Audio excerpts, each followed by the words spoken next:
Adam and Eve will walk again in the Garden of Eden, and Jesus will reign from it 4,000 years. Follow my thought process here. Isaiah 2:2, the last days, I believe that it refers to the millennial reign. The Lord's house, I believe, refers to the New Jerusalem, and it'll sit atop the mountains.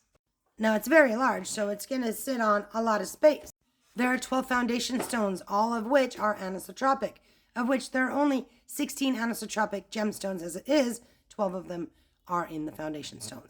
Anisotropic means that these are the only stones that pure light can shine through. There's a description in the book of Ezekiel that refers to the stones that are in the Garden of Eden, sardis, topaz, diamonds, beryl, etc. Here's a cross comparison between the foundation stones of the New Jerusalem and Eden. The stones comparing, you see that they're mostly the same. Some are excluded. Obviously, there's additional ones here.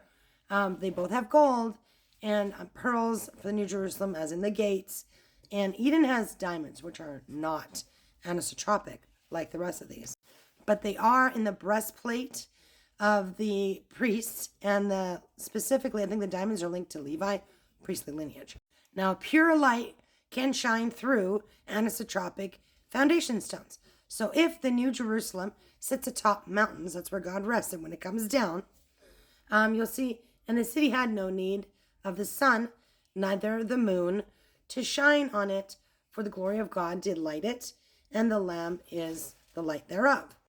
So if it is sitting atop a mountain, obviously above it for that many miles, the size of it is huge, there's no sky. But you wouldn't need the sky over that whole area, because Jesus would be lighting, and his pure light would shine through the anisotropic gemstones. But there's more. Notice that there are angels set at the gates of the New Jerusalem. And there were also angels at the gates of Eden. That's right. We got to dig deep into the wording here.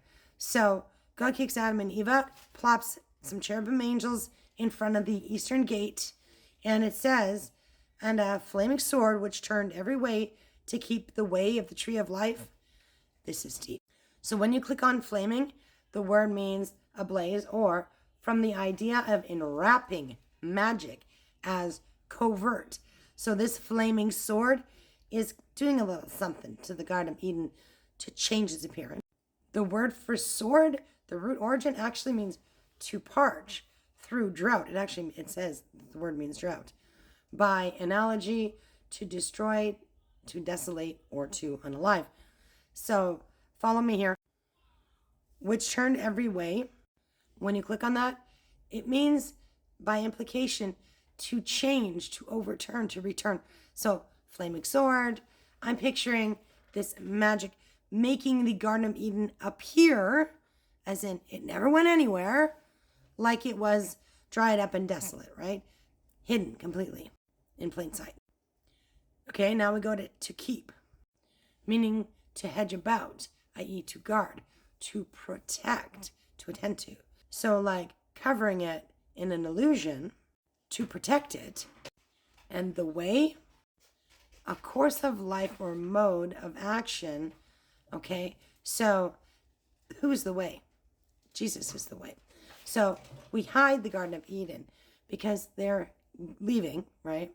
Because they now have to find the way. Because the only way to the Father is through the Son. So for 6,000 years, their descendants need to find the way through Jesus. Of the tree of life. Who's the tree of life? Jesus. Now remember that we cross-compared the tree of life in the Old Testament versus the tree of life in the New Testament. We talked about the growth, the expansion, going into the Revelation tree of life, which I believe is in fact the same tree of life.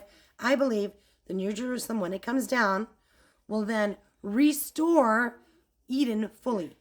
Because in Revelation 22:3, remember it says curse. We look into that and it means ban or excommunicated.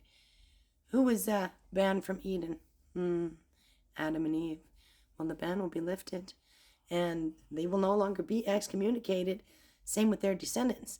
So that means during the millennial reign, Jesus will reign from the Garden of Eden, which will then be restored to its former glory and no longer hidden under an illusion of being desolate. You get it? And we'll reign with Jesus. We all get to go to and hang out in the Garden of Eden. What? That's assuming your name is written in the book of life, okay? Because only those are people who are welcome in to the New Jerusalem. And when the Garden of Eden is restored, the nations will find their way flowing back to the tree of life, which is in the Garden of Eden, which is in the New Jerusalem. So many